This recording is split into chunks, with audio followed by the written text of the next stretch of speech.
নমস্কার বন্ধুরা, বৌদির হোম কিচেনে আবারও আপনাদেরকে স্বাগত জানাই। আবারও একটা নতুন রেসিপি। দেখতেই পাচ্ছেন এখানে পটল আর আলু।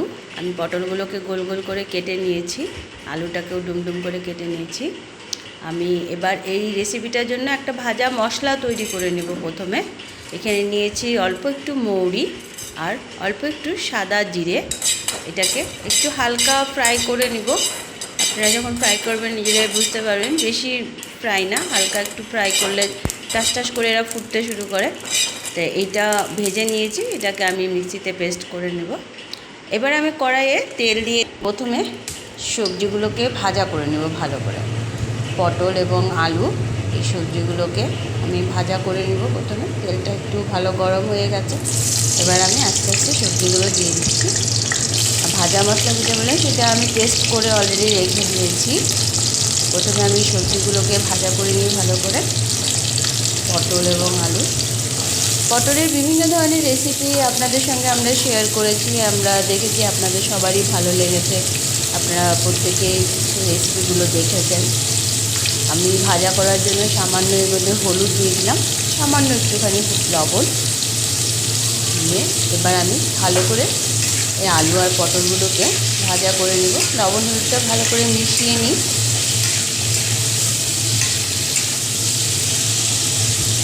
অনেকেই খেতে চান না পটল, আমাদের বাড়িতেও অনেকে খেতে চান না, সেই জন্য বিভিন্নভাবে রেসিপি করার চেষ্টা করি এবং সেগুলোই আপনাদের সাথে আমরা শেয়ার করি। একটু ঢাকা দিয়ে দিচ্ছি যাতে আলু পটলটা একটু নরম হয়ে যায়। দেখুন আমি ঢাকাটা খুলে দিলাম 2 মিনিট পর। সুন্দর আলু পটলগুলো ভাজা ভাজা হয়ে আসছে, একটু নরম নরমও হয়ে গেছে। একটু লবণও আমি দিয়ে দিয়েছিলাম, একটু যেমন জল জল ছেড়েছে, তো এই জলটা একটু শুকিয়ে নিব। জলটা শুকাতে শুকাতে আলু পটলগুলো আরও একটু ভাজা ভাজা হয়ে যাবে। বাইরে আমাদের বৃষ্টি হচ্ছে, তো বৃষ্টির মৌসুমে এই ধরনের একটা পটলের রেসিপি বাড়িতে বানালাম, তাই আপনাদের সাথে শেয়ার করছি। আমি আশা করছি আপনাদের সবার খুব ভালো লাগবে। অবশ্যই এই ধরনের একটা রেসিপি আপনারা বাড়িতে অবশ্যই বানাবেন। দেখুন আমার আলু পটলটা ভাজা হয়ে গেছে, আমি এগুলোকে তুলে নিচ্ছি। বাইরে প্রচণ্ড বৃষ্টি হচ্ছে, খুব বৃষ্টি হচ্ছে বাইরে। জানি না আপনাদের এখানে এখন কেমন ওয়েদার।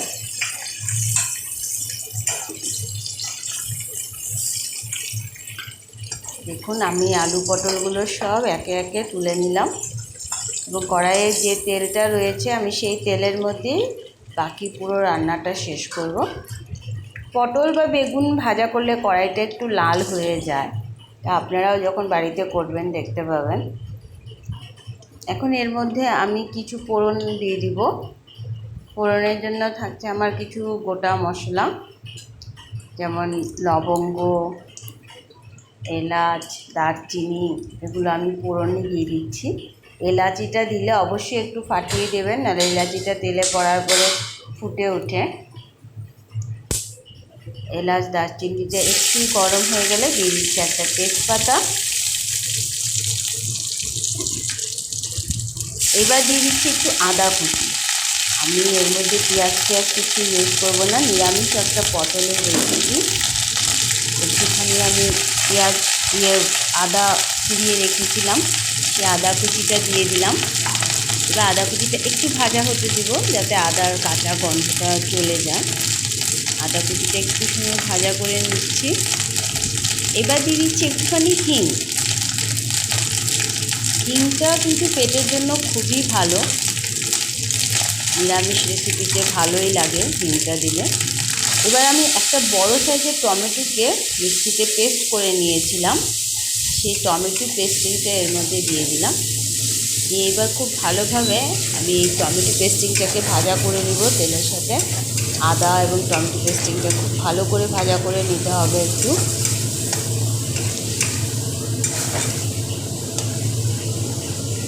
অবশ্যই আপনারা যারা যারা আমাদের চ্যানেলটিকে দেখছেন তাদের সবাইকে অনেক ধন্যবাদ। দেখুন আমার টমেটোটা অনেকটা ভাজা হয়ে গেছে। এবার দিয়ে দিচ্ছি মশলা, দিয়ে দিচ্ছি পরিমাণ মতো হলুদ গুঁড়ো, দিচ্ছি লঙ্কার গুঁড়ো। ঝাল অবশ্যই আপনারা যে যেমন পরিমাণে খান সেরকম দেবেন, বাট নিরামিষ রেসিপিতে বেশি ঝাল ভালো লাগে না। দিয়ে দিলাম আমি ধনিয়া গুঁড়ো 1 চামচ মতো, দিয়ে দিলাম জিরার গুঁড়ো। এবার এই মশলাটাকে ভালো করে মিশিয়ে নিব। সামান্য একটুখানি আমি জল দিয়ে দিব যাতে মশলাটা পুড়ে না যায়, ভালো করে ভাজা হয় তার জন্য। অবশ্যই আপনারা এরকম শুকনো মশলা দিতে একটু জল দিয়ে দিবেন। আর যদি শুকনো মশলাটাকে জলে ভিজিয়ে রেখে দেন তাহলে তেমন জল লাগে না, কেননা মশলাটা ভিজে যায় অলরেডি। শুকনো মশলা দিলে অবশ্যই একটু জল দিয়ে দিবেন। এবার এই মশলাটাতে ভালো করে জাল খাইয়ে নিতে হবে। ঠিক এই সময় পরিমাণ মতন লবণটাও আমি দিয়ে দিলাম। লবণটা অবশ্যই আপনারা যে যে পরিমাণে খান সেই অনুযায়ী দিবেন। ভালো করে এবার সব মশলাগুলোকে আমি মিশিয়ে নিচ্ছি। অবশ্যই আপনারা আমাদের চ্যানেলটিকে বেশি করে লাইক করুন, আপনাদের বন্ধুবান্ধবদের সাথে শেয়ার করুন যাতে আমাদের সাবস্ক্রাইবারটা আরেকটু বাড়ে। যারা আপনারা ইউটিউবাররা আমাদের চ্যানেলটিকে সাবস্ক্রাইব করেছেন আপনাদেরকে ধন্যবাদ। সামান্য একটুখানি চিনি দিয়ে দিলাম। আরেকটা কথা বলতে চাচ্ছি, যেটা বলতে বলতে থেমে গেলাম। আপনারা যারা ইউটিউবাররা আছেন আমাদের চ্যানেল সাবস্ক্রাইব করেছেন আপনাদেরকেও বলছি আপনারাও আপনাদের বন্ধুবান্ধবদের সাথে আমাদের চ্যানেলটিকে শেয়ার করুন। অবশ্যই সাবস্ক্রাইব করলে বেল আইকনটি প্রেস করতে ভুলবেন না। মশলাটা দেখুন আস্তে আস্তে খুব সুন্দর ভাজা হয়ে যাচ্ছে, উপর দিকে একটা তেলের লেয়ারের মতন আসতে শুরু করে দিয়েছে। এই সময়টাতেই আমি ভেজে রাখা পটল আর আলুগুলো মশলার মধ্যে দিয়ে দিলাম। এবার আবারও ভালো করে মিশিয়ে নেব। এটা একটা পটলের নিরামিষ রেসিপি, মশলাদার পটল বলতে পারেন আপনারা। নিরামিষের দিনে তো ঠান্ডা ঠান্ডা ওয়েদারে যদি আপনারা এই রেসিপিটা বানান দারুণ লাগে খেতে। যে রেসিপিগুলো আমরা আপনাদের সাথে শেয়ার করি সেগুলো অলরেডি আমরা আগে বাড়িতে বানিয়ে নিই এবং সেটাই আপনাদের সাথে পরে আমরা শেয়ার করি। এবার একটু ঢাকা দিয়ে দিব পুরো মশলাটা এবং সবজিগুলো মজে যাওয়ার জন্য। দেখুন ঢেকে দেওয়াতে জল ছেড়েছে একটু। এবার এই জলটাকে ভালো করে শুকিয়ে নিতে হবে মশলাটাকে। খুব সুন্দর মশলাটা ভাজা ভাজা হয়েছে, আরও খুব সুন্দর একটা কালার হয়ে আসছে, খুব সুন্দর একটা কালার হয়েছে। আপনাদের সবাইকে অনেক ধন্যবাদ আমাদের চ্যানেলের সাথে সবসময় জুড়ে থাকার জন্য। আমাদের কিছু শর্ট ভিডিও চলে, আপনারা অবশ্যই সেই শর্ট ভিডিওগুলো দেখবেন। সেখানেও অনেক ধরনের আমরা রেসিপি দেখিয়ে থাকি। মশলাটা খুব সুন্দর ভাজা হয়ে আসতেছে। এবার আমি এর মধ্যে পরিমাণ মতন জল দিয়ে দিব যাতে পটল এবং আলুটা আরও ভালো করে সেদ্ধ হয়ে যায়।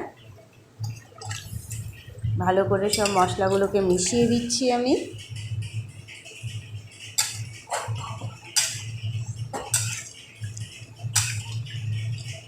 এইভাবে ভালো করে মশলাটাকে মিশিয়ে দিলাম।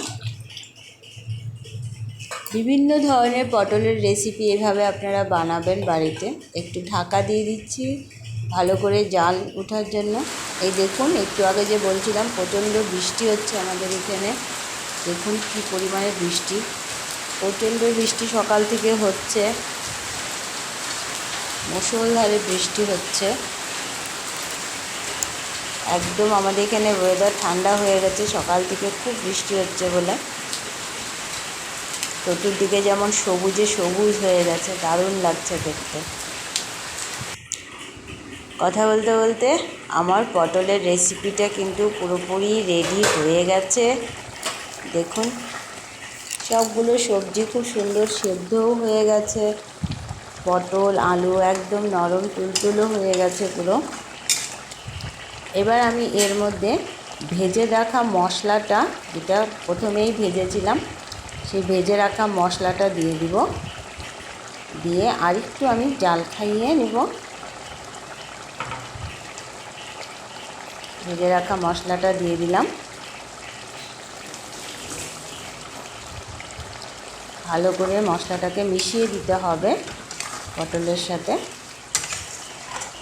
আমি আবারও বলছি অবশ্যই আপনারা একবার বাড়িতে ট্রাই করুন, হেভি টেস্টি একটা রেসিপি। এই ভাজা মশলাটা দেওয়ার ফলে দারুণ একটা সুন্দর গন্ধ পটল তরকারিটার থেকে বেরোচ্ছে, যেটা আপনারা নিজেরা না বানালে বুঝতেই পারবেন না। অবশ্যই একবার বাড়িতে বানান। তো আমার রেসিপিটা একদম রেডি। ঠিক এরকম মাখা মাখা হয়ে গেলে নামিয়ে নিন। একটু ঘি দিয়ে দিন নামাবার আগে, আরও একটু ভালো লাগবে খেতে। যেহেতু নিরামিষ রেসিপি, একটু ঘিটি দিয়ে খেতে দারুণ লাগে। তো চলুন এবার তরকারিটা নামিয়ে নেওয়া যাক।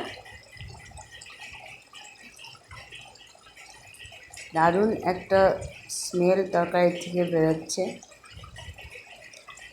দেখুন আমি রেসিপিটা নামিয়ে নিয়েছি। পটল আলুর মশলাদার একটা রেসিপি। অবশ্যই আপনারা এটা বাড়িতে ট্রাই করবেন, অবশ্যই আমাদের সাথে থাকবেন। আজকে এতটুকুই, ধন্যবাদ।